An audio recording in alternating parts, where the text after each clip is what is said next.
and we're totally unprepared to handle that. You look behind us, there's a park, there's a YMCA there, we have a charter Joe Biden needs advice. There are two people who he can turn to who know what it's like to sit behind the resolute death. A fundraiser for President Joe Biden kicks off in just a few hours. Former President Barack Obama and Bill Clinton will be there. Announces tonight's epic event, said to be the most lucrative political fundraiser of all time. Entry at the border has dropped. Mayors across the country say migrants already here are overwhelming their cities. Raise a whopping $25 million. Now this would set a new record for the most money raised. Migrant crisis and economic challenges. The city that never sleeps, New York City, is currently grappling with a myriad of political events and challenges. But one issue in particular is causing significant concern among industry leaders and residents alike: the migrant situation. Don Peebles, founder and CEO of the Peoples Corporation, has warned that the out-of-control migrant situation in the city has paralyzed New York and the entire Empire State, diverting attention and resources away from pressing issues. Peebles highlighted the immense strain that the migrant situation has placed on New York City, describing it as a significant threat that has cost the city billions of dollars and diverted the focus of city officials from addressing other critical issues. With over 140,000 migrants reportedly arriving in NYC since last year, the influx has overwhelmed social services and prompted city officials to seek additional assistance from the federal government. To accommodate the influx of migrants, New York City has taken various measures, including renting entire hotels, utilizing cots in schools, and establishing temporary housing in tents, a cruise ship terminal, and a former police academy building. Despite these efforts, the city's social services remain strained, and the cost of providing assistance to migrants continues to escalate. Entry at the border has dropped. Mayors across the country say migrants already here are overwhelming their cities. A new call for action on asylum seekers in New York City. Mayor Adams wants the Biden administration to expand. As you know, the city's already been spending millions of dollars to care for the influx of migrants that have entered the city. And we're totally unprepared to handle that. You look behind us, there's a park, there's a YMCA there, we have a charter school. Mayor Eric Adams revealed that the city spent $1.45 billion on assisting migrants in the 2023 fiscal year alone, underscoring the significant financial burden associated with the migrant crisis. Moreover, the situation has drawn attention away from other pressing issues facing the city, including affordable housing, public safety, and economic development.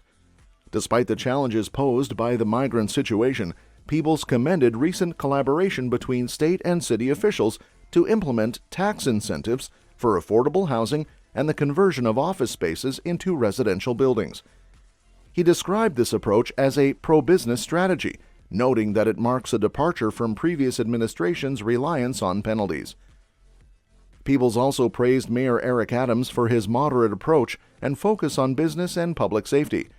However, he expressed frustration with the lack of support from the city council, emphasizing the importance of cooperation between government and business leaders to address the city's challenges effectively. Echoing Peebles' sentiments, J.P. Morgan Chase Chairman and CEO Jamie Dimon emphasized the need for collaboration between the public and private sectors to tackle complex issues such as affordable housing, education, and job creation. Dimon highlighted the success of collaborative efforts in cities like Detroit and stressed the importance of the government listening to the needs of the business community. Despite efforts to address the migrant situation and promote economic growth, Peebles cautioned that New York City still faces significant challenges, including the three elements of inflation: housing, healthcare, and transportation costs. These factors continue to strain consumers' buying power and contribute to the city's overall economic challenges. Starry night in NYC.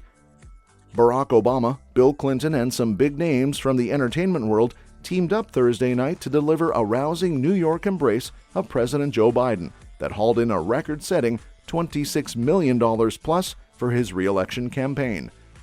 The mood at Radio City Music Hall was electric, as Obama praised Biden's willingness to look for common ground and said, "That's the kind of president I want." Clinton said simply of the choices facing voters in 2024, "Stay with what works." Biden himself went straight at Donald Trump, saying his expected GOP rival's ideas were a little old and out of shape. Moderator Stephen Colbert, in an armchair conversation with the trio, called them champion talkers and joked that the three presidents had come to town and not one of them is here to appear in court, a dig at Trump's many legal troubles. The eye-popping fundraising haul was a major show of Democratic support for Biden at a time of persistently low poll numbers. The president will test the power of his campaign cash as he faces off with Trump, who proved with his 2016 win over Democrat Hillary Clinton that he didn't need to raise the most money to seize the presidency. During the nearly hour-long conversation, Obama and Clinton explained just how hard Biden's job is. They spoke of loneliness and frustration over policies that work but aren't immediately felt by the public. They gave an insider's view of the office as they sought to explain why Biden was best for the job. "It is a lonely seat," said Obama, who had hitched a ride to New York on Air Force One with Biden. The talk was by turns humorous and serious, ending with all three donning sunglasses in the mostly dark music hall, a nod to the trademark Ray-Ban sunglasses that Biden often wears. The sold-out Radio City Music Hall event was a gilded exclamation mark on a recent burst of campaign travel by Biden, who has visited several political battlegrounds in the 3 weeks since his State of the Union address served as a rallying cry for his re-election bid. Thursday's event also brought together more than 3 decades of Democratic leadership. Expected to raise more than $25 million. 5,000 tickets have been sold. Stars and celebrities are expected to attend the high-priced event, with tickets going for as high as $500,000. Former President Obama scolding pro-Palestinian protesters and strongly defending President Biden. Joe Biden needs advice. There are 2 people who he can turn to who know what it's like to sit behind the resolute death. The music hall's marquee advertised the big dollar night as an evening with Joe Biden, Barack Obama, Bill Clinton. NYPD officers lined surrounding streets as part of a heavy security presence. Protesters angry at Biden's handling of the war in Gaza and strong support of Israel briefly disrupted the show, drawing a pledge from Biden to keep working to stop civilian deaths, particularly of children. But, he added, Israel's existence is at stake. Hundreds more protested outside in the drizzling rain, many demanding a ceasefire and waving Palestinian flags. Senate Majority Leader Chuck Schumer was up first to warm up the crowd of about 5,000 supporters. Entertainers, too, lined up to make the case for Biden. Lizzo belted out her hit About Damn Time, and MC Mindy Kaling joked that it was nice to be in a room with so many rich people, adding that she loved that they were supporting a president who openly promises to raise your taxes. Obama laid out the choice for the audience, saying that, at the end of the day, you do have to make a choice about who sees you and cares about you. I'm pretty confident the other guy doesn't. At one point, Colbert said he suspected some Americans had forgotten some of the more concerning aspects of Trump's presidency, including January 6, 2021, when a mob of Trump supporters violently stormed the U.S. Capitol in a failed effort to overturn the 2020 presidential election results.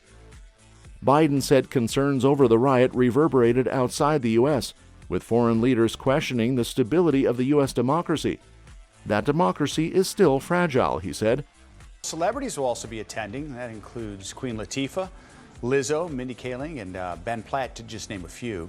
Donald Trump, as far as we can tell, has just been trying to win a 3rd championship at his own golf course. Biden's NYC fundraiser. The fundraiser had different tiers of access depending on a donor's generosity. Other participating celebrities included Queen Latifah, Ben Platt, Cynthia Erivo, and Lea Michele. Tickets sold for as low as $225. More money got donors more intimate time with the presidents. A photo with all three was $100,000. A donation of $250,000 earned donors access to one reception, and $500,000 got them into an even more exclusive gathering.